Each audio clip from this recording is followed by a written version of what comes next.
Lagi iki pelalak metu dibarengi mercon.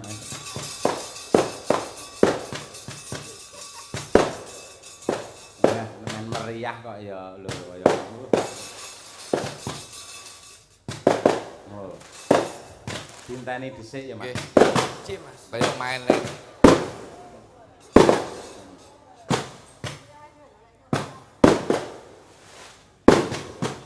Nyun wedal sawetawis nggih Gus. Nggih, monggo.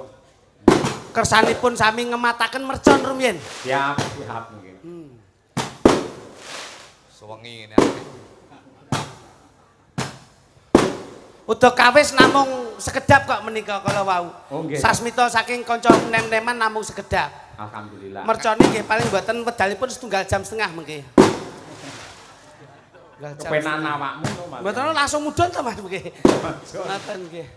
Alhamdulillah. Kaya main ning jalan Incengen biasa. Mas. Incengen pun telas napa dereng? Alhamdulillah. Matur sembah nuwun. Assalamualaikum warahmatullahi wabarakatuh. Waalaikumsalam warahmatullahi. Alhamdulillah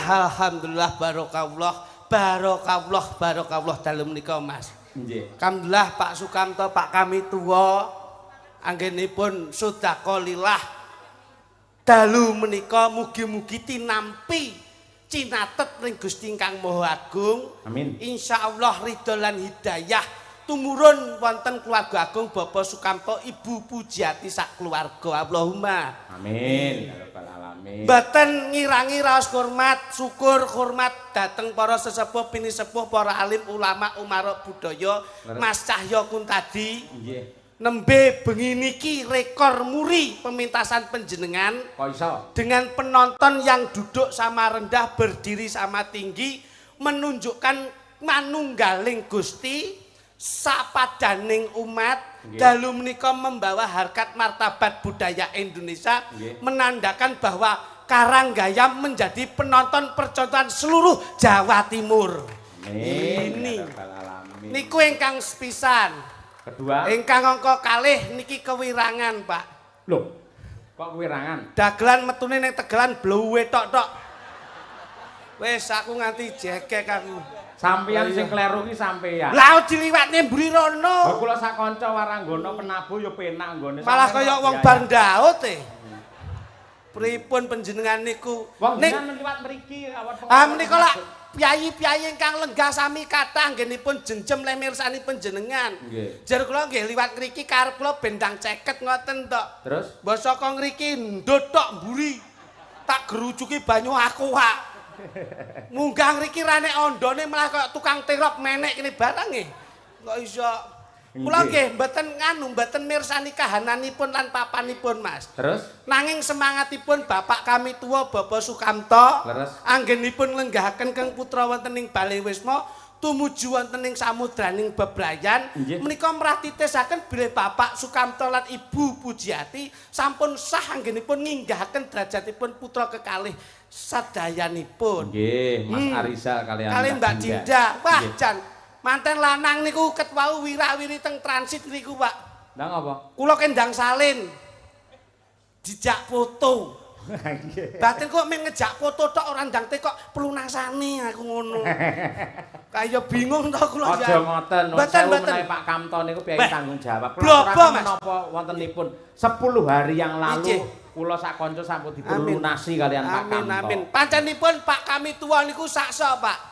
Saksa piyayinipun ketawis kok, Pak. Piyayi niku ingkang lomo niku kados pundi ketawis. Tegese Iki ngeten iki ndudohke yen Pak kami tua Pak Kamto niku wong ora medhit. ora cetil. Nggih. Nggih. Titikipun menapa? Buktine apa? Gelar wayang kulit dalu niki yen ditukokke sapi wis entuk loro. Lah iya. Urung sak dagelane pun pinten. Heeh. Niki ndudohke wong ra medhit, Pak. Ning niki mungkin nggih kalih ndelok sesuk becakane nutut apa ora ngono lho. Ngono. Sing jenenge piye kagungan kersa kuwi Nek golek Pak kami dulur. kok mboten mikir niku, Pak. Ora mikir. Mboten, sebab inama akmalu biniat. Niatipun Pak Kamto niku namung nyenengaken piyayi kathah. Leres. Jadi nek wong duwe kuwi wajibe ya berbagi. Nggih. Ngeten iki Pak Kamto berbagi kebahagiaan, Leres. nggih berbagi kenikmatan. Nggih. Mula nikmate wayang kulit bengi niki dinikmati masyarakat Ponorogo dan sekitarnya. Nggih. Ngoten niku. Nggih, Pak. Mboten namung Ponorogo malah menika seluruh dunia mergo dipun Amin. live streaming Kuntabi Amin, Channel. matur Mbah nuwun, matur nuwun. Nggih. Mula dalu niki kula matur nuwun sanget. Niki mare ora disiplin lho, Mas. Lah napa? Kula niki karep wau dalu king pundi Blitar. Nggih. Terus bablas Ponorogo. Kula stand waktu niku harus disiplin, Pak. Nggih. Mula tepat lah niki lho. Lah kok mergo ado kok Blitar mangkate. Ada kok Blitar wong dadi siji kali kula wong jane budal ya runtung-runtung bareng. Lah terus? Tekone kok ora padha. Lah kowe mau mampir ning ndi ngono lho. Nggumun aku. Kok ndasmu dirubung mimik nyapa lagi. Wah, kowe iki jan anu mbok dilengoni wangi ngono lho ben ora. Aku tak pikir lagi iki lah kuwi. Pripun? Dagel kaya ureng iki lagi iki aku. Kok ndagel kaya wereng piye? Lho pancen iki nggih nyenengke golek papan sing bawira nggih to, Mas. Lah ngeten lho Mas, nuwun sewu, enten Piyai Sugih, Nggih. latare nggih jembar. Ning Nggih. nyatane ora kersa wayangan. Lah niku Sing apik nggo ya Pak Kamto Leres, ngeten iki leres. nadyan tanggane kuwi rupek berani menggelar wayang Wayang di sawah. Kuwi sing patut minangka conto. Akeh duwite latare jembar ra wayangan, kuwi malah elek sing apik nadyan ra duwe latar, ning tetep melestarikan budaya kaya Bapak Sukamto. tepuk tangan kagem Pak Kamto. Weh, piye? Omongane wong ditangkap wis ngelem ngono. Lho. Lho aku ngaturake witing klapa sak lugune kok. Lah nggih witing klapa sak lugune omong apa anane. Jajal lah ditangkap. Latare ombo ra nanggap ciut ra nanggap wis ngomongane ngono Lho, kuwi. lah sampean ki rene melu sapa kok dadak maido? Ya melu Pak Kamto no. Lho, lah ini lak panggunge Mas Cahyo. Wong kudune lak ya paling tidak ki kepiye Mas Cahyo ki ben iso lenggah kepenak, Oh, mayang jenak. Iso lingguh dhewe nyapa dilenggahne barang.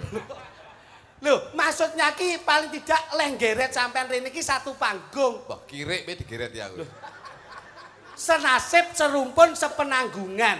Saurarane adi karo kakang, Nah. kakangi kepiye ben iso mangku adine. Loh, dipangkuhi apa purel ya kuwi Mas Amo. Saya to pimpinane pentas lah Nah, aku, ini lho. dalang to, ini Nah. panggungku. Lah, Paling ora sampean bisa menghormati seorang dalang. Kayak gendera ae dihormati. Ngeten lho Mas, Pak Kamto, Bu Pujiati. Itu lak ngrawuhke Mas Cahyo Kuntadi. Lah ya wis. Nggih. Lho, klungsa-klungsu melu wudu paling ora ki awake dhewe iki pelengkap panggungnya Mas Cahyo. Nah, Ngono lho. Jadi semaksimal mungkin bagaimana kita bisa mengedukasikan ben pementasan ki ketok meriah. Lah ya wis meriah lho, penontonnya ya wis akeh lho, arep ngomong apa arepe. Loh. Maksudnya ki persanono bengi iki. Lah ya wis tak delokno lho. Keadaane piye? Rame lho, mosok PC mripatmu iki.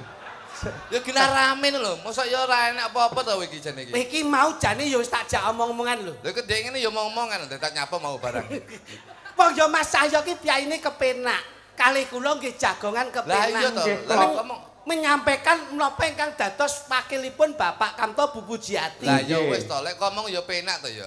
Lho, lah paling tidak ki sampean ki mirsani Pak Kamto. Lah ya wis tak sawang Pak Nah, Kamto. Bu Pujiati. Ya wis tak sawang kabeh wong loro iki. Piye ampre sampean iso ngrasake wong loro? Boleh diantemi karo Pak Kamto ngrasani Hugo Jati, gendeng aja. Oh bojoke ora tau tak rasani tak tinggal tanggapan terus kok. Maksudnya melu mikir ki lho. Wis dipikir karo kene, nyapa aku melu mikir iki. Kok kene mikir banyolane mumet kok bukan mikir sembarangan gendeng aja iki. Wes kene iki mikir banyolan mlaku bletok tok. paling ora, ki lah jatane lak ngunduh mantu. Nah, Apa wis mateng diunduh ya? mantene dilungguhke terus diunduh. Oh, berarti dijebol kene. Boyong temanten. Nah, ngono lho Mas. Kudune lak paling tidak ki sing jenenge dagelan atau pelawak atau komedian. Ki lak mumpuni babakan tata krama, subosito, Iya, sopan etika. santun, etika. Leres. Karena ini yang punya hajat ini paling tidak pejabat desa, Mbahwo. Mbah Wo. Kan kudune ngerti to. Apa sing dipikirke Mbah Wo bengi iki napa? Ngono lho. Ya anggaran. Lho, Wah, kok malah kok kono meneh ki lho. tintek akeh iki pancen apik. Mas, mbok ora ngisin-ngisini to. Lha sing dibayar ki ya isine iki kok nyapa wae iki. Maksudnya ki aku sampeyan ki kudu ngerti sampeyan Masku lah aku ki apamu. Loh, mosok karo awakmu dhewe lali wae iki. Anu piye ya Mas? Ngene Ngene lho, lho. sampean iki Nah, lak nah. mantene ki dongakno ngono Loh, lho. aku ndongakne keluargaku dhewe ra mandi. Alah kok iso. Lara lho, Cuk. Wong ket munggah nganti tekan sakmene kok rong gathuk lho kok iso. Ayo, nggih. Ngeten lho Mas, sampean mriki. Moh. Tau mbok kon rono mbok cipok aus. Lah, Pak Kamto menika lak ngremenaken Kyai Kata. Nah, kene iku lho. Nah. Pak Cahyo. Nah, Iki lak mantenan. Manten Pak Cahyo. Ngoten lho. Antarane pinanganten kakung lan putri. Ape nuturi, ape Yen nuturi. tumuju ana ing damparing kepraban. Nuturi kowe. Loh, iya. Aku ngandani karena apa? Pak Kamto ini sesuai dengan piyai ingkang sampun dipun lenggahken sebagai pinisepuh. nggih. Nuturi ya. Nek nanggap wayang kuwi lumrahe wis pas. Nggih. Sebab menapa? Anggenipun Mbak Dinda kalian Mas Rizal, anggenipun sinisian andom katresnan. Menika lak pas digelar wayang ngeten iki. Leres. Mawi lenggah sakembaran menika pindha pewayangan Kumajaya lan Kumarate. Katresnane nganti tekaning pupute Yuswa. Leres. Kuwi dicontoh merga nanggap wayang. Ngono lho. Sing mbok delok iki kok wayang. Lah terus Kumajaya karo Dewi Ratih. Iki lek mbok omongne, nggih. iki nang ngrene artine kowe. Lho. Lah ya ning pewayangan to ya. Ya mek kerukunan karo keharmonisan tok sing mbok omongne. Nggih to Gus. Iya kuwi dewa-dewi katresnan Nah. simbole wong bebrayan. Tapi yen tak delok nun sewu, Mas Ayo. Pripun? Yen aku ngarani saka tratrane ketoprak, mergo budal kula saka ketoprak, Mas Ayo. Paribasan Wis to ning kene ndadak nyedak barang nyaput. Ning kono yo gawe mic kok iso. mbok jange koyo kucing iki. Ayo to. Toprak piye? Mas Rizal. Mas Rizal kali Mbak Dinda Dinda. menika niki lek cara ketoprak nun sewu menika kados Panji Asmara Bangun kalih Dewi Sekartaji. Wong jiko anut to kowe, ragil kuning. Ragil kuning. Loh. Kuwi yen pewayangan mau Mau Dewi Kumajaya Kumarate. niki yen kula jukuk saka ketoprak menika kados Panji Asmara Bangun sing kakung, sing putri kados Dewi Sekartaji. Wah, apik kuwi. Apik. Paribasane Panji Asmara Bangun. Panji Asmara Bangun kuwi sing kakung. Mas Rizal. Mas Rizal. Panji Asmara Bangun. Nggih. Panji kuwi pusaka, asmara kuwi seneng, bangun kuwi tangi. Dadi cara didadekne siji, temanten lanang ki duwe pusaka yen seneng terus tangi. Duh, Wo, Nggih mboten? Toprak iki Toprak Panji ngoten. Asmara Bangun. Bangun. Iya, pancen Panji bener. kuwi Pusaka, pusaka, asmara kuwi seneng, bangun kuwi tangi. Dadi manten lanang. kuwi duwe pusaka sing seneng tangi. Weh, iki. lah masa gur simbole wong omah-omah ngrembug babakan tangi tok Lho, nggih no, Bos. Niki artikulasi lho. Tangi ki penting lho. Lek ora tangi jenengan nun sewu, cara lemah-lemah tok nun sewu. Apa ya mulya urip jenengan? Rekoso, lara Rekoso. malah. Lah nggih, mulane tangi ki penting. Mulane temanten kakung ki kaya Panji Asmara Bangun. Sing putri menika kados Dewi Sekartaji. Temanten putri Mbak Dinda Kuwi kaya Dewi Sekartaji. sing artine Mas. Dewi kuwi wong wedok. Sekar kuwi kembang, Betul. Taji kuwi entup. Dadi yen Terus Dewi digambarani. Sekartaji kuwi wong wedok, Sing kaya kembang sing seneng dientup. lah kuwi sing tukang ngentup sapa kuwi? Panji Asmara Bangun. Lho kuwi lak manten lanang. Manten lanang. Tegese ngentup ki ngentup rasa, Mas. Waduh, iya. Dalam asumsi kita jangan negatif thinking, Wah, Masya Allah. Iya, tapi positif thinking. Peh bahasane ya ampun Aku ya wis ampun. dirubung mimik utek wencer. Bahasamu kaya Loh, iya. pelawak intelektualitas. Tegese nyawijekne rasa. Iya, iya. Dadi temanten kuwi ora menyatukan tidak menyatukan persamaan tapi menyatukan perbedaan. Beda prinsip, beda karakter didadekne dadi siji. Nyawiji gumolong, nyawiji dadi siji, urip berumah tangga, insyaallah yen wis nyawiji dadi keluarga sing sakinah mawaddah warahmah. Apik lho omongane mau ora ndang ngomong ngono. Aku ngenteni awakmu. Weh. Piro kadek dayanmu? Jan, rupane kaya super tetra nih kaya masuk lho. Nek lek tak nalar nun Loh, sewu, iya. luwih cerdas kluthuk Lho kene Bos. Kula niku lek pitutur jelas, Bos. Cetok gamblang wijang. Gamblang. Nggih. Karena saya mengalami dalam hidup berumah tangga niku 15 tahun belas ora tau geger, ora tau cerat. Patung nggih contoh Nggih kaya lho, ngono Bos. kuwi. Harmonis Lho lho. ya iya lho. Ora tau padu, Setia. ora tau bantah Ora bojo. tau. Masya Allah. Sebabnya apa? Bojoku ora iso ngomong kok. Dadi Alhamdulillah amin. amin ana iso tuwek iso ngomong ya apa. Masyaallah. Ngene, Bos. Dadi kuncine nggon Mas Rizal. Mas Rizal. Nggih, panjang. Wong lanang karo wong wedok ki kunci urip rumah tangga ki penak, Bos. Pokoke wong lanang ki kayani wong wedok cukup, ki wong wedok mesti ayem. Wah, Wong wedok ya semono uga kudu bisa ngladeni apa sing dadi kesenengane lan kebutane wong lanang. wah layak Bu Mujiati kuwi leh nyenengke Pak kami tuwa anggon-anggone leh nyenengke ora. Oh iya, kuwi Pak Kamto. Pak Kamto, kuwi nyenengne Bu Pujiati, kuwi nukokne mas-masan. Apik. Mergo kebanggaan seorang wanita ki mau mas-masan, Pak. Heeh. Mas-masan karo alat kosmetik. Heeh. Wis to mek kuwi tok. Oh, Iya. Skincare. Skincare, alat kosmetik, mas-masan terus pakaian. Kuwi wong wedok butuh mek kuwi tok, Pak. Wong wedok ki mbok tukokne emas, mbok tukokne klambi apik, terus kosmetike mbok cukupi. Wis to, bakal tresno karo wong lanang, Pak. Lah, kowe iki omonganmu tenan apa Oh pripun? iya. Ning sampe wong lanang rasa nukokne kuwi wis to, bosok wong lanang. Iki wong lanang-lanang tok ya kae Loh, lho. iki realita riset penelitianku, Bos. Bojomu ya tok tumbaske Mas. Bojoku mbiyen tak urung tak tukokne apa-apa, Pak. Terus sewu, Pak. Heeh. Aku mbiyen sik melarat. Ora iso nukokne apa-apa. Lah saiki kok sugih kowe? Ngawur iki trimo kowe pedhot mus aku sik ngono. Jadi Sugih apa mobile mogok no sugih lho. mogok pripun Mas? Mobile niki ditulisi Mas. Apa? Kalau penjenengan nika Innova hybrid Nggih. terbaru. Nggih. Buri lak ditulisi tok. Nggih. Ora ngira. Nah, Dadi dalang muda kok iso nganti cementel kaya ngono apike. ora ngira kok iso tuku mobil. Nggih, nggih kula tulisi, Pak. Napa? Mobil kula Pajero kula tulisi. Pripun? Ora nyono. Heeh. Ora nyono ati kula niku pun bombong dadi pelawak kok ya iso nyentel kaya ngoten niku. Lah iki mobil iki Alphard Delongkas tulisi piye? teng kaca ngarep gedhi, Pak. Pripun? Ora mungkin ngono niku mengke ajeng ditulisi berwarna, Pak. Ngisore tak tambahi mungkin tapi nyicil. Lho. Ngisore tambahine no, nyicil ning ra lunas. Loh, tak tambahin Bos. Lunas tapi suwi. Nggih.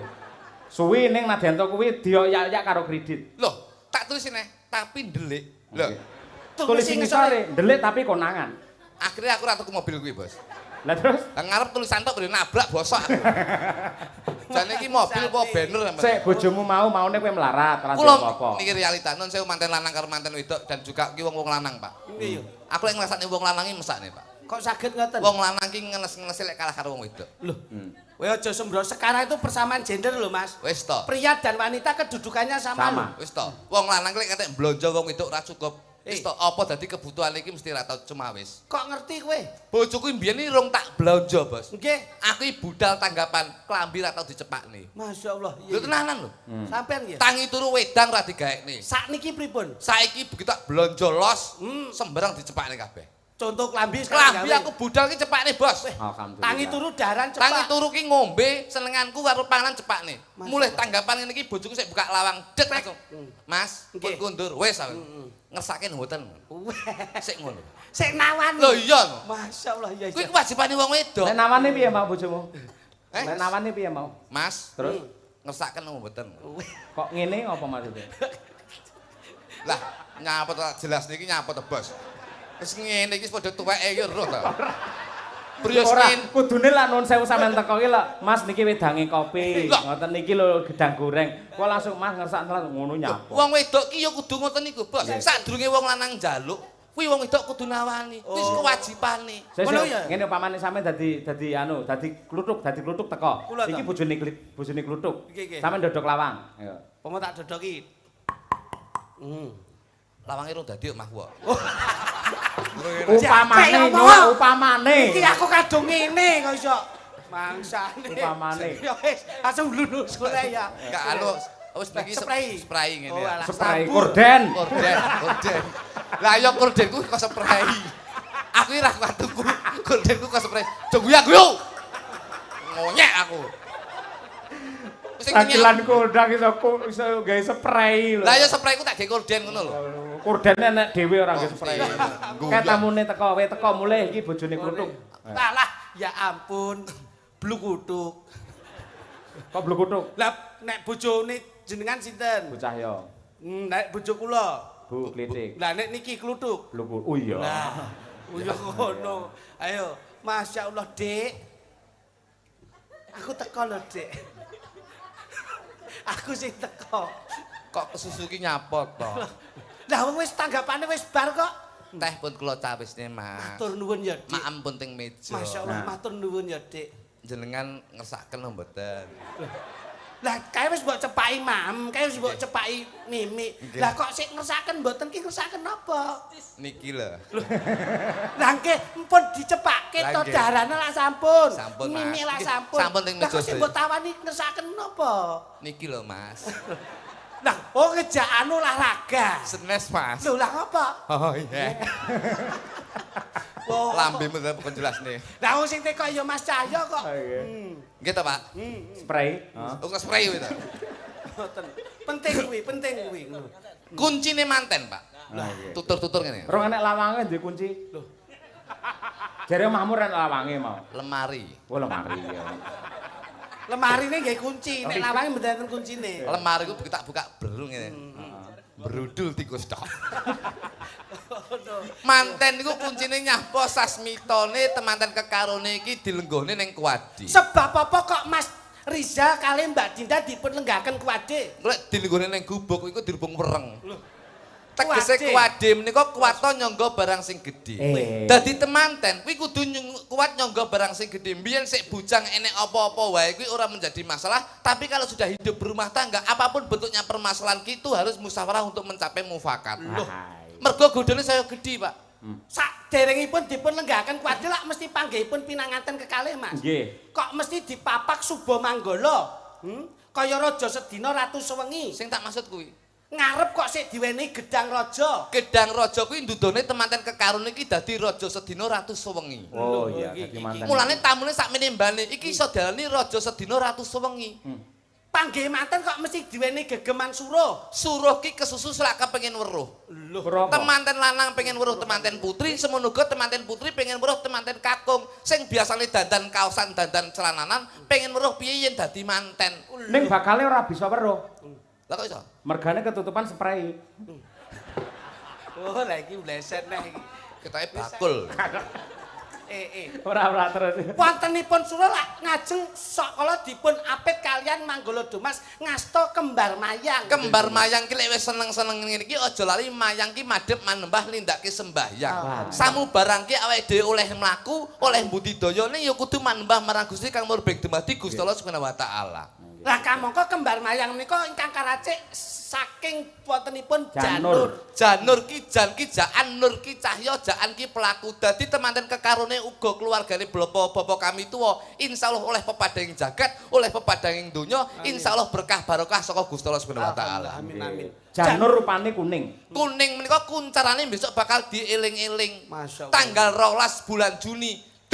Deng wayangan gelar ringgit ing dalu menika kuwi mung ramekne mung regengne apa sing dadi acarane temanten kekarone. Nggih. Weh, januripun dipun bentuk kadya keris. Keris ki bentuke menggak-menggok dadi temanten aja kaget karena kamu akan menghadapi lika-liku kehidupan dalam rumah tangga. Filosofi bagus kuwi. Tuh. Wontenipun keris lajeng wontenipun kupat. Kupat ki ngaku lepat. Temanten kakung ya kudu ngaku lepat, temanten putri ya kudu ngaku lepat. Tutuplah lembaran yang lama, bukalah lembaran yang baru.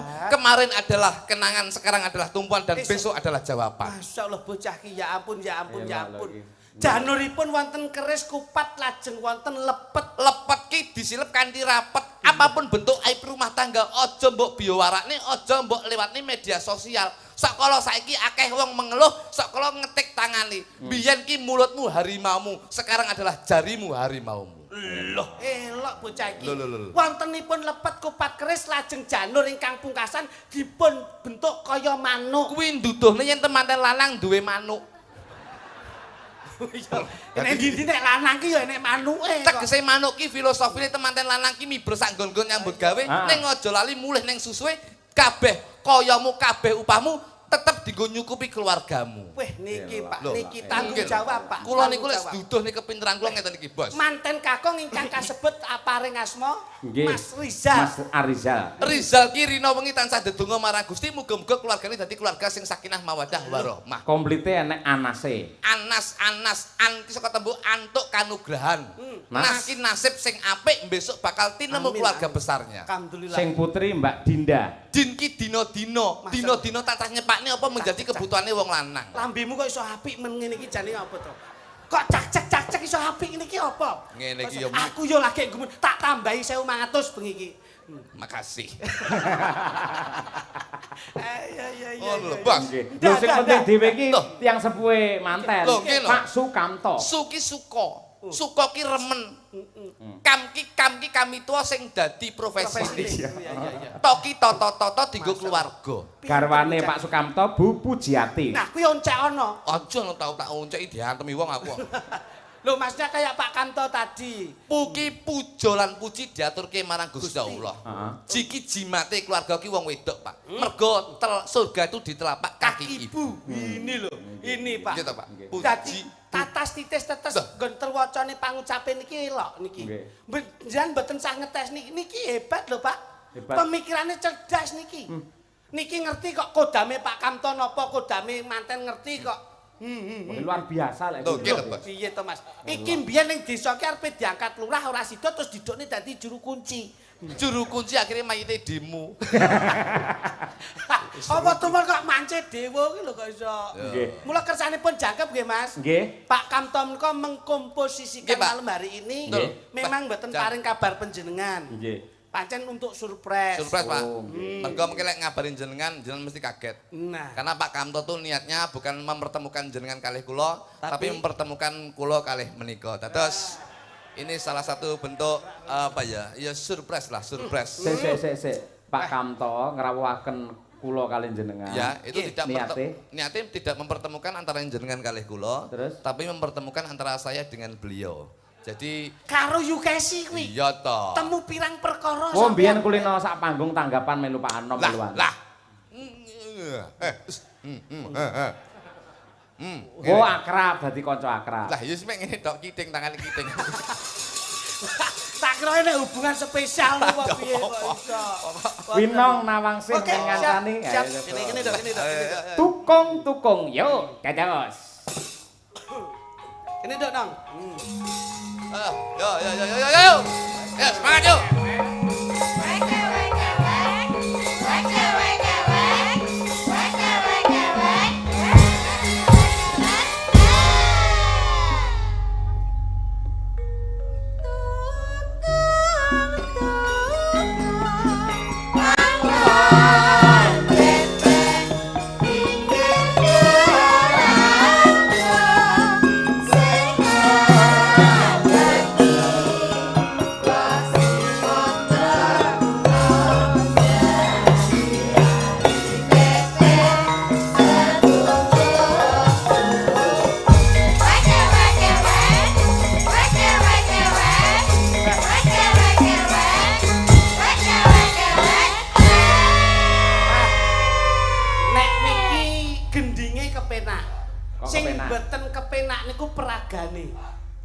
Nggih nawa gending cukong niku ibaratke wong angen to. Nggih, cukong. Nah, cukong gundulmu.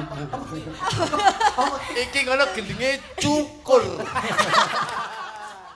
Wera mbleset. Tukung iki tukang angen bebek kae. Angen bebek. Lho, nah iki enek bebek wedok, bebek lanang kok ming wek-wek mik nembang tok. Ayo karo gerak no. Karo gerak iki bebek wedok iki jan. Terakhir mau piye? Terakhir tembangi kresi. Betul sing neno sing terakhir. Sing terakhir. Arepe wek-wek iki mah lho. Sing ngadangi Mbak Sri Mandraguna sehari-hari bebek setuk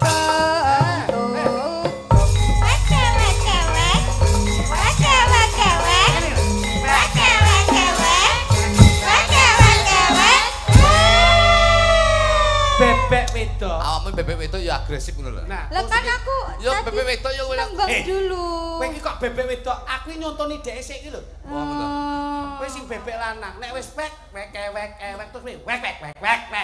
ngene ya. Wek. Bebek lanang ndang respon. Wek terus wek ngono. Nang ndure ya. Wek terus mudhun kewer. Mikir kewer barang iki ngopo kok. Sing terakhir mondo ya. Ya. Sehari-hari bebek setukong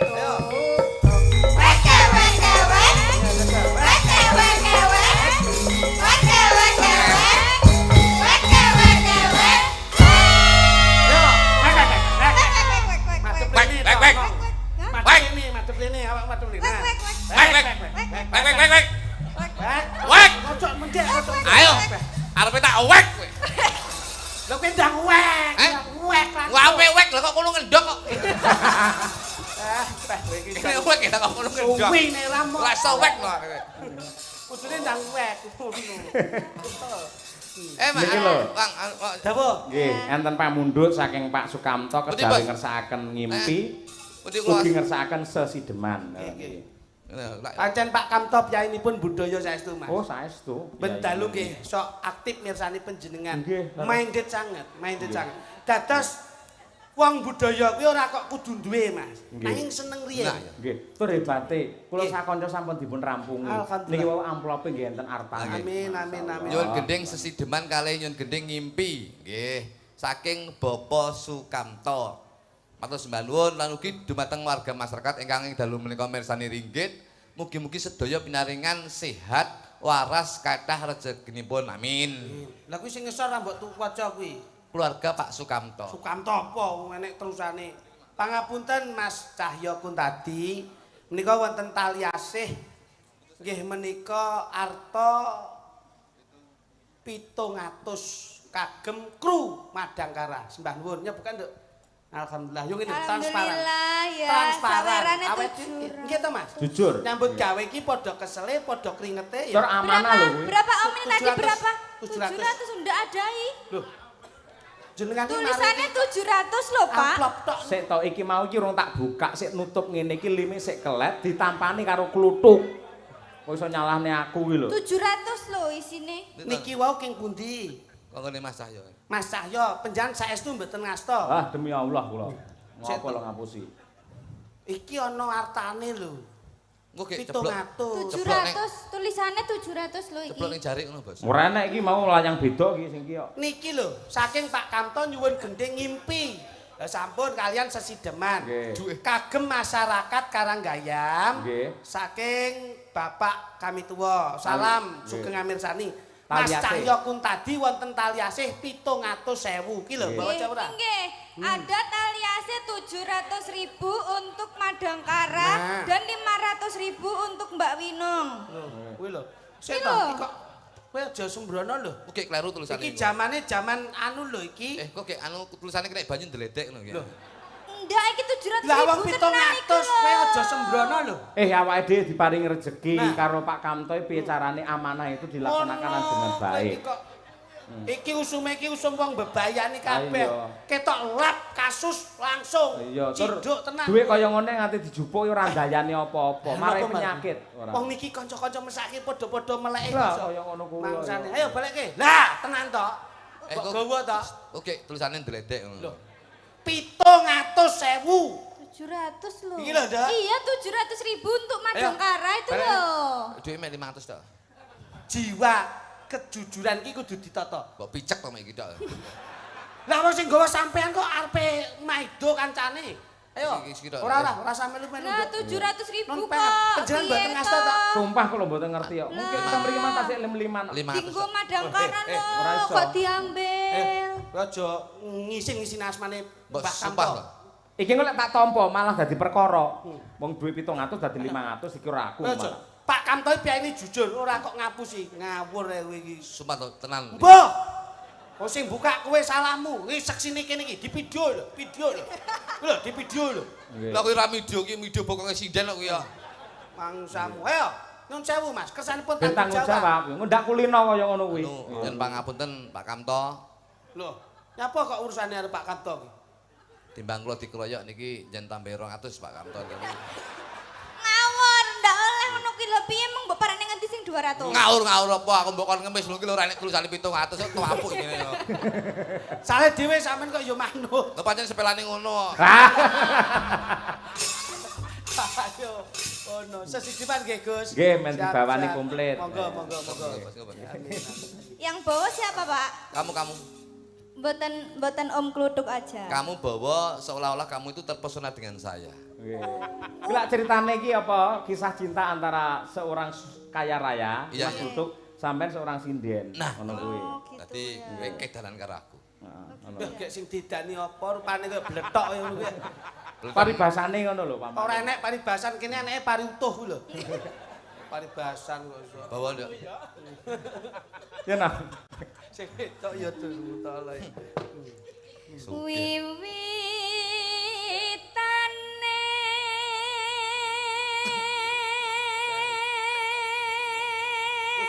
Ora gagah blas ya ngono. Satriya sing gagah. Sugih ki bebas ngawur iki ya. Mosok senenge kalih niki, Pak? Hah? Senenge kalih. Lah nek ya iki lho, ora. Wis to meneng lek gelem rabi karo aku tak jamin saulan. Sugih. Kadol kalungmu ya. Kok adal-adal kowe mbok sombongke. Sugih ku ya. Ya. Anderek sang teke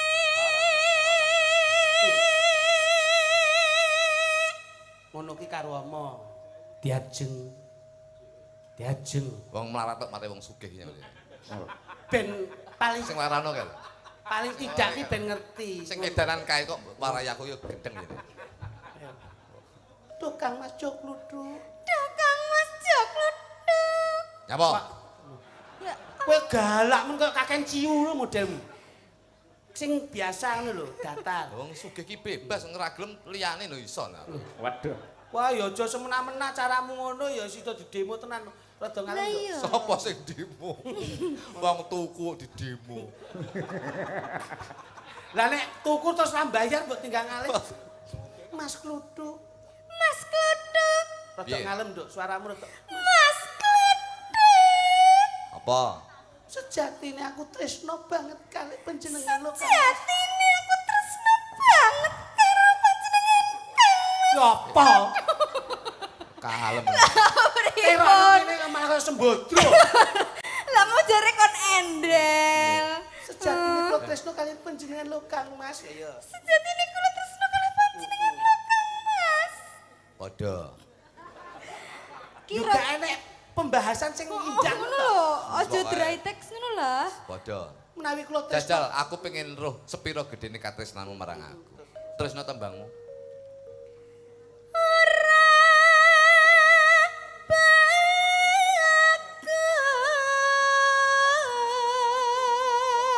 bagus. Ora bagus. Kakang, Kakang, Kakang Mas Kluduk. Kakang Mas Kluduk. Mbok rodok nyedak rene to Kakang Mas. Mbok rada nyedak rene to Kakang Mas. Aku suwi ngono jajal. Aku suwi lho Kang Mas. Aku suwi lho Kang Mas. Assalamualaikum. Waalaikumsalam.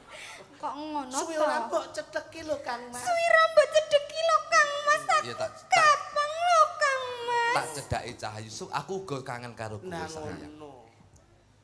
Napa menika estu leres? Napa menika estu leres panjenengan kangen Aku ora bakal cidra yen mung kowe sing tak tresnani ya mung kowe ora ana wanita liya sing tak tresnani, Cah. Ngono ya. Masa? Hei, Iya. lah kok malah koyo ngombe Malah. jamu galian ngoseh. Lah iya. Wah, Kan aku kepo ya.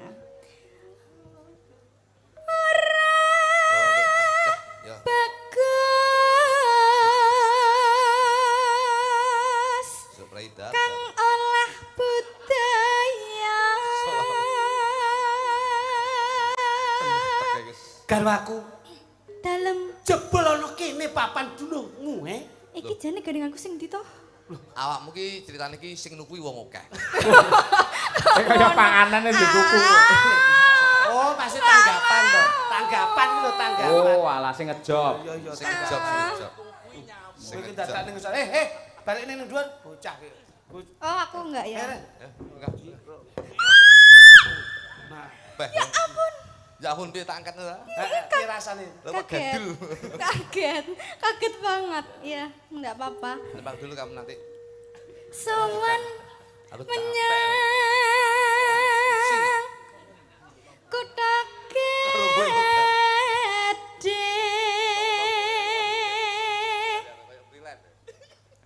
bendarna terus yung Ngono kuwi awakmu dadi abdine ngersakaken apa Ndara? Lho wis iki bendara terus kayuyung. Kowe Ndara dicepake cawisane. Ngesaken menapa bendara? Nah, ngono. Menapa badhe ngunjuk teh? Teh. Kopi menapa niki? Napa? Teh. Teh, kopi kopi. menapa niki? Niki napa kok ngene iki maksudnya? apa? Susu. Oke, susu. Kok Napa ngono? kula lajengaken teh gandul? Gah aku nek kuwi kudu teh gandul. Aku jane sesa. Dipaksa ya ta. Tenang. Selendang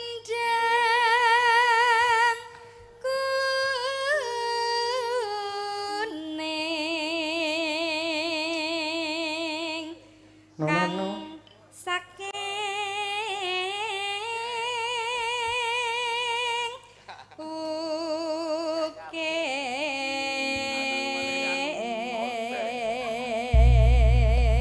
ukir Pasti, Nduk. swara kurang pramana ning wases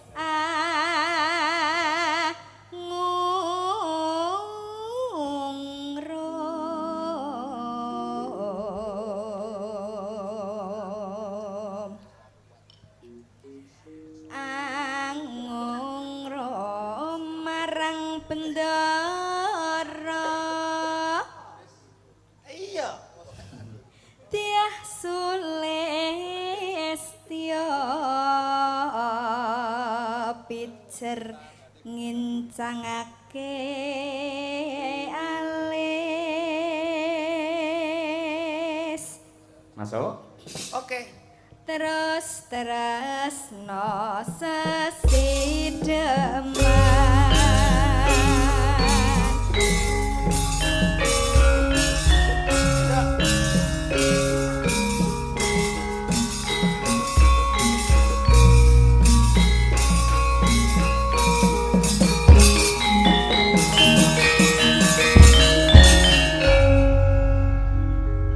luwih becik patenana timbang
Kawula nuwun sewu.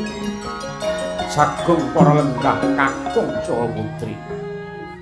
Pinanggih malih kalian paguyuban ketoprak. Madangkara ingkang sowan wonten laladan Trisana babatan Banaraga. Dene ing dalu samangke jumbuh kalian hajat niatipun Bapa Sukamto ingkang miwabda putra Margyasiwi. Magepokan kalian kasetyan lan katresnan pramila ketoprak gaya baru mempersembahkan lampahan Sri Tanjung Sito Pakso.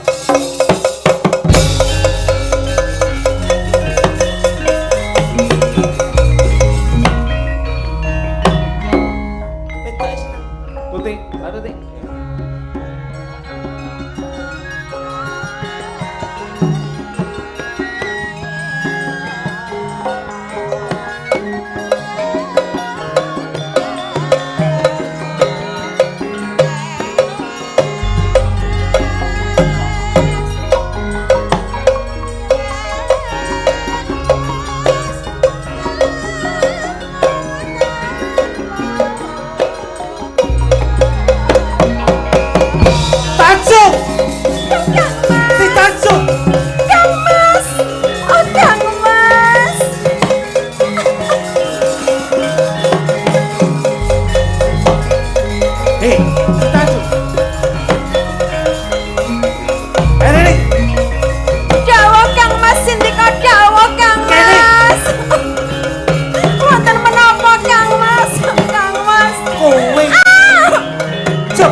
Gedes ora. Kudune tok terus mbok suwokke wah, bablas wae. Lagi iki dalang nyolong kentongan lagi. Lah ora ngono ora ndak kok suwok-suwokke mesakne sing nabuh kuwi ora. Ora mantep rame iki mekaten rame ya. Panjenengan serempet njur suwuk. Oh iya. Nah, Ya iki lho. ora aku kulino ketoprakan kok dikandani. Kuwi. Iki gatekne tuk ngentongi ngene iki. Ale. Nah. Enak ngene iki. Siap.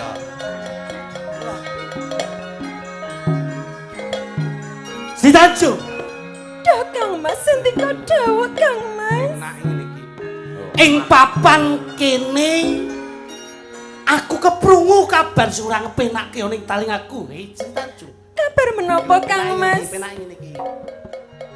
Aja nganti kowe gawe gelaning penggaling pungkas. Saestu Kang Mas, kula mboten nate gawe cuwuk panjenengan. Saestu. Kang Mas, rewangi golek tumbaling plojok. Jur ana kedadian sing ora kepenakake ana ing penggalihku. saestu kula mboten mangertos karo panjenengan kedadian menapa Kang Mas.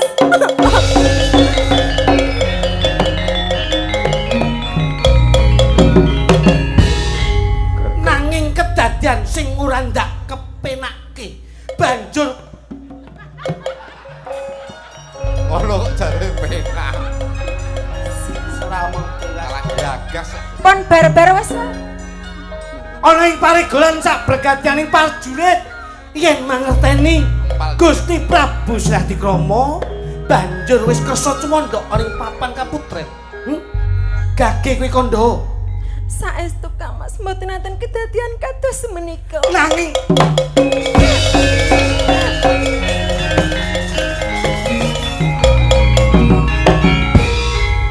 Stowek barang dolanan kentongan malah.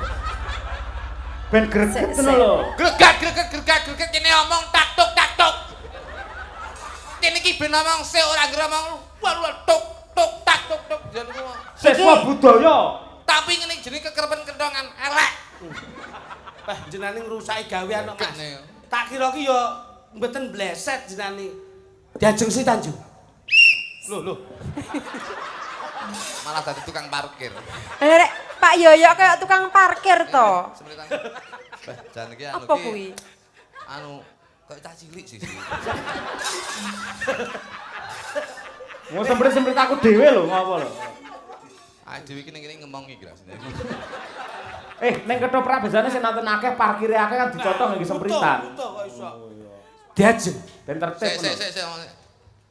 Bos. Woi, Sapa tak? iki lho. Ya gone Mas. Langsung nguyuh kono penak. Nika arep pipis. Udah stokne ngurusi ya gone Mas. Penting ora ditonggone engko. Diajeng si Tanjung. Sendika dawuh Kang Mas. Yen nganti ana kedadian sing bakal gawe wirang pun Kakang, ora bakal aku meni pangepura marang kowe. Diajeng si Tanjung. Saestu Kang Mas. Kula mboten nate tumindak neka-neka. Kula menika wanita sing bekti kalih priya. Kula menika priya sing wanita sing setya kalih panjenengan. Nanging kedadian sing ora ndak kepinginake. Banjur kowe tumindak sinisian. Andong katresnan, Aja ki goro ana sing Pak sak pangrepanku. Kang Mas menika namung isu gosip sing boten bener Kang Mas. Niku Si namung Tanjung. isu tiyang sing boten seneng Kowe kalih kondo. kula Kang Mas. Assalamualaikum. Waalaikumsalam. Kula saking Dispenduk Capil. Dinas Pendudukan. Nggih, enten perlu napa, Mas? Badhe anu nyun sewu ngecek KTP. Nyapa kok nggih KTP berarti. Salah kok bener. Udah kentong ana. Si Tanjung. Kentong ana to, gendang tuk-tuk ngono lho, Pak. Sawimu kok iso. Si Tanjung. Dawuh Ing Kang papan Mas. kene aku bakal niti pirsa. Tenan apa ora? Mboten saestu Kang Mas. Saestu kula mboten tumindak neka-neka kula mboten sedeng. Ndak rewangi golek tumbaling praja. Emas telung plengkuh, gumulung telung gelung nanging kowe malah njur penak kepenak tumindak setting diajeng si Tanjung iki. Saestu kula Piye? sumpah kalih Kowe ra kok. Kang Mas. Dramu. Kang Mas. Dramu. Kok iso ngene iki des. Nika napa Kang Mas? Kang Mas, kaya apa suara apa Kang Mas? Kaya aku wedi Kang Mas. Apa kowe? Aku wedi Kang Mas. Dalang anu greget ya. Ben ketok Ora. angker ngono lho. Pak Yoyo ki kok duwe properti apa-apa to iki? Masa aku dipadake setan? Dolanan lah apa, tang turu situ sekolah. Jenengan iki ganggu ae kok, Mas. Nah, Kok iso. gede. Ayo, kono tuh, awakmu tuh. Dadi mban kono. Ora. Si Tanjung. Jawab Ayo, Rene. Kang Mas. Rene, Kang Mas. kowe tumindak setting apa ora? Mboten Kang Kowe Mas. tumindak Sik. Des iki bareng. Des ngono lho, Bos. Peh ngono ketut madang kara lho ya. Ya kenten no bose dhewe ya kaya ngono. Nyapa nyampluki aku tenang kok. Oh, dolanan no. Ingel. Si Tanjung. Nggih Kang Mas. Ndak takoni sepisan maneh kuwi kondo bloko ya, Des. Nggih kula bloko kalih panjenengan. Kowe tumindak setting apa ora? Mboten Kang Mas. Piye? Kowe ra kondo. Joki. Iki lho sing kene lho. Sing ning dhuwur kok des ki ngopo? Kowe Kang Mas. Yo, Mas. Saestu. Rene. Iya. Rene. Saestu mbene wangi aku tomben. Kan sabar ke Gusti Putri ke kula tante sempat. Sak iki nyokok tanganku lho.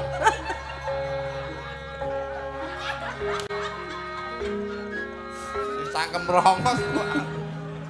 Apa bendaramu putri wis tumindak setting marang Gusti Prabu? Sing lagi ngomong. Menika klentu Gusti Pate Gusti Putri menika boten wonten priya kang dipun tresnani kejawi mawon. Kowe aja nutup nutup. Hang sakit. Yang nanti kowe nutup-nutup bendaramu. Sakit. Aja disio-sio. Saya tak apa Sing ngemiki kowe ya sapa? Sri Tanjung. Piye ta iki kok dadi ngene iki kepiye? Kang sabar Gusti Putu. Duan.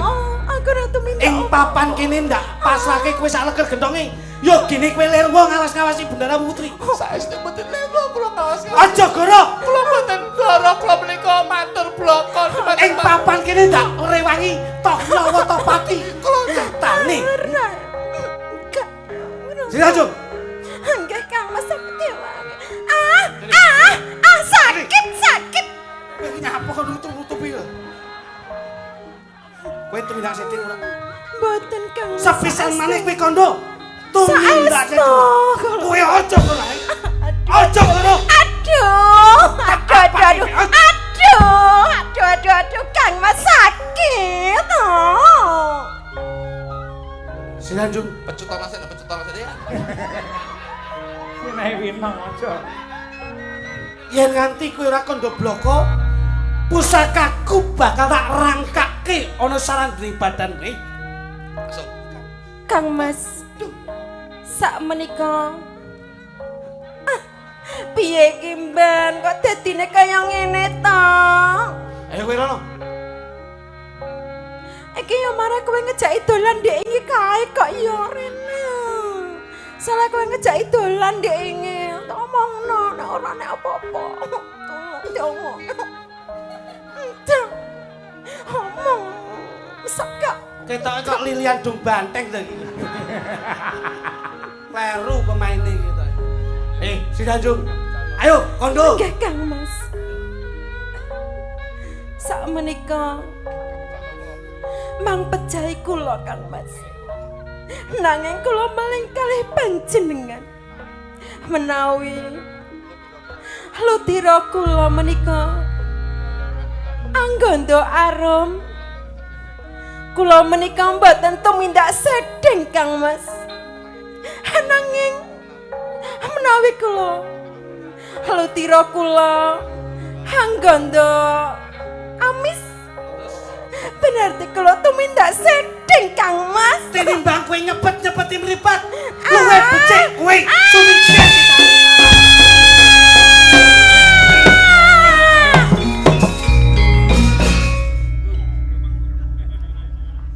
Sayang. Mban nek kaya ngono. Sejatine aku ora tresno marang garwaku Sri Tanjung. Aku tahu apa yang kamu inginkan. Sejatine ya kowe sing tak tresnani. Ora ono liya, ya mung kowe Byung Bang. Juga cuma kamu yang aku cinta. Lah kok bathukku mbok dilat ya ngopo? Dune ora trima ndarane dipateni kok. Lah bene nggih. ceritain lho. Sri Tanjung, Ceritain iki bakal ndak buktekke sak kabeh kandamu Sri Tanjung. Yen kowe kandha ludri amanggondo amis, Tetep amis lho kuwi. ateges.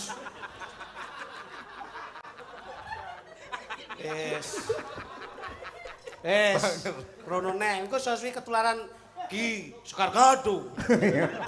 Itu. Beloh.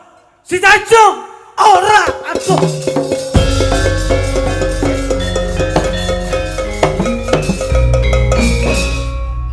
Sing dhuwur anggondo arum. Mudhun sakilan tetep amis.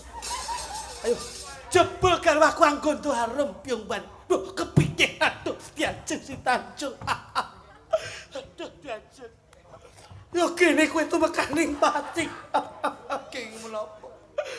Nanging garwaku wis tumekaning pati Byung Ban. Ayo dirukti bebarengan. Dirukti bebarengan ya Byung Ban. Iki terus piye iki rembug Sik ngene mapano iki to. piye? Engko bar iki Sik to. Gusti Patih. Menika panjenengan kula tresnani. Iki garwaku Si Tanjung wis tumekaning pati. Sanes sawan sawan merjaya panjenengan kula tresnani saged nyata mati saking Belum. kula. As.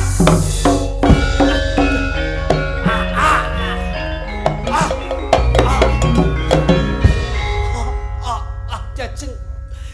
Aku nusul ning sandingmu jajeng.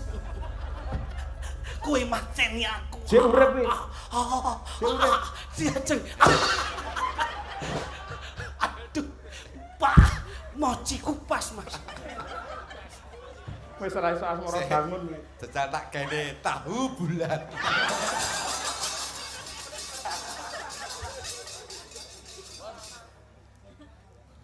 Kula mboten saged mati. Lho. Kudune sing jalari patine ya kuwi sing jenenge Sidapaksa kowe.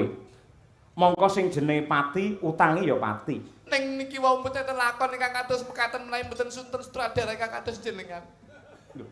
Aku mau gawe skenario ora ngono. Kudune kowe mbantu kelawan Gustimu Putri. Ning crita niki mboten bakal tuwuh menawi jenengan mboten damel crita kados katen sutradara jenengan. Lah karep piye? Yen saged kita mati saking tangan kula.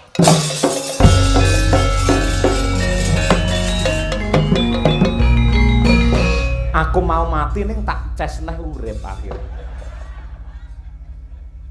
Urip neh. Urip. Aja. Aja. Kula badhe nyusul mati nanging iman-iman. Kok iman-iman? Sego pecelipun medal menika. Oh, caidan iki kok iso nyapo kok iso iman-iman iki lho kok iso. Ya mangan sik terus mati ra apa-apa. Ndang tangi to. Ya ini kok sak roh anake lho. Anake mbok sete papat to wis ra tangi. Anake ning jaba karo Jek suwi ta, Bu? Lah kok ayah wis iso ngumbah anduk. Iya. Bos, tambah kangen. Ah, nggih. Lah niki kula tak mbacutne maos layang nggih, Mas. Nggih. Katur dumateng Pak Dalang Cahya Kuntadi sak rombongan kula nyuwun lagu Sholawat Tombo Ati kalian pepiling sugeng rawuh malih wonten Trisana tertanda Ibu Nyai Hajah Ismi. Amin. Munawaroh nggih sing rumiyin nggih nate wayangan. Oke. Keluarga besar Pondok Pesantren Anur Trisana. Amin. Kalah berkah nggih, Gus. Amin. Siap. Nggih. Kagem Pak Po Kamto sekeluarga. Pak Mo. Kebahagiaan dan kesehatan selalu terlimpah. Amin. Amin. Pondok Pesantren Anur badhe acara. Nah niki. Pondok Pesantren Anur Solawatan 24 Juni 2025. Kalian haul Kiai Haji Jamhari Ghazali Anwar tanggal 12 Juli 2025. Nggih. Tertanda keluarga besar Pondok Pesantren Anur Trisana. Wah. Saking Bapak Latif Sugiono, Gending Podang Kuning. Request Setya Tuhu pamong temu rose kanthi pangucap happy wedding. Semoga Mas Rizal Mbak Dinda menjadi keluarga yang samawa selamat menempuh hidup baru. Amin. Saking Reok Pulanggeni pimpinan Mbah Kliwon Desa Trisana. Nggih. Niku sak grup kalih kula nggih ngedekne niku nggih. Apa, Mas? Grup napa jenenge niku? Riok. Anu, Pulanggeni. Ya, grup iki nggih ngedekne grup Reok pulang pergi menika sampun. Pulanggeni. Oh. Ngersakaken serampat kalian rengu. Wacanen tak, Mas. Wah, iku majalah lho, Bos iki. Nggih. Assalamualaikum warahmatullahi wabarakatuh. Nggih. Selamat menempuh hidup baru teman-teman berdua, nggih. Nyuwun gending layang kangen nggih kagem sedaya pekerja di Hong Kong. Amin. Semoga semua teman-teman sehat selalu. Siap. Nggih. Dari Mas Ansuri Ruri. Kalih Imam Nugroho, nggih. Pak Dalang nyuwun gending tombo kangen Podang Kuning saking Kesatuan Limnas Trisana khususipun Karanggayam tertanda Bapak Saiful S. Kalih kanca-kanca pemuda, Mas, Karang Taruna. Leres. Saking Ibu Evi Kaur Kesra Desa Trisana nyuwun gending imbang ana katresnanku kagem manten kekalih mugi dados keluarga ingkang sakinah mawaddah warahmah. Amin. Ben kari siji. Nggih, Bos. Assalamualaikum warahmatullahi wabarakatuh. Waalaikumsalam. Katur yu cangik. Saya minta gending sarung jagung pelok barang. Kami tujukan para penonton penggemar Mas Cahya Kuntadi di mana saja. Nanti dinyanyikan oleh Mbak Kesi garwane Mas Dalang. Siap. Pasti. Nggih. Oke. Mbak Kesi menika garwane Mas Dalang Cahya ning riyen pacaripun Mas Kluthung. Oh nggih. Nanti akan dilayani lagu menika lewat TikTok. Apa? Lewat TikTok. TikTok. Semoga Mas Cahya jaya di udara. Amin. Saking kula sapa ki? Wahyudianto Wirat Moyo. Wah, lha niku wau. Pamundhute Ibu Nyai nggih. Nggih. Bu Ismi ngersakaken pepiling langsung kemawon kula nyuwun Mbak Dian Munasira, Mbak Birgita Ayu, terus Mbak Triastuti ya Mbak. Siap. Kaya apa bertiga nggih. Nuansa agamis. Islami, religi. Nah nggih ngono nggih. Sampun Pak kersanipun mriku mawon. Mangke. Iki mah jatahe kluthuk kalih blitik Pak. Anu kula setunggal deh. Kowe iki engko gampang kono ndoke dhewe engko. Iya. Ndoke Pak Kamto. Aja. Loh, langke kulaane sing kulaan Pak Kamto ndoke. Oh, Bu Kamto sing kulaan. Nggih. Ayo. Engko diaturaken langsung kemawon pepiling kunjuk dumateng Nyai Hajah Ismi ing Pondok Pesantren Anur. Dados.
Klidi kalian Mas Dawuh, Kluthuk, dawuh. nuwun sewu kula tak Nggih. nderek Pak caos informasi Nggih, nggih. monggo, Nggih. monggo, Gus. Kula suwun mangke jenengan sebagai bintang iklannya berdua. Siap. Siap.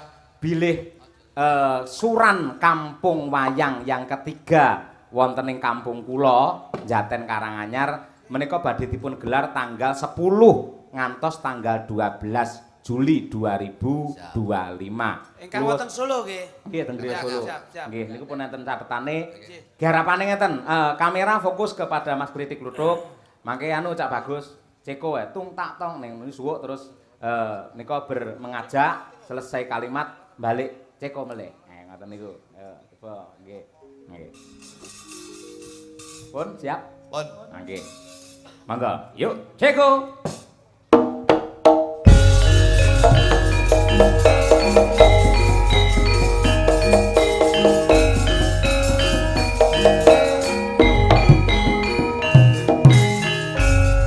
Assalamualaikum warahmatullahi wabarakatuh. Manuk kenari manuke manyar. Aja lali sok ben ning Karanganyar. Tanggale pinten Mas? Tanggalnya 10 nganti tanggal 12 Juli. Acarane Acarane ya kuwi suran kampung wayang sing ngene iki Sanggar Madangkara. Sanggar Madangkara. Tanggale Tanggalnya 10 sampai tanggal 12 Juli. acarane Suran kampung wayang sing ngene iki Sanggar Madangkara ana ing Jaten Karanganyar. ayo resik bareng, sesuci bareng, wulane wulan sura ngresiki raga lan rasa, insyaallah bareng-bareng gelar budaya. Amin. Yo grutuk-grutuk aja lali tanggal 10 sampai tanggal 12. Ayo rek bareng-bareng.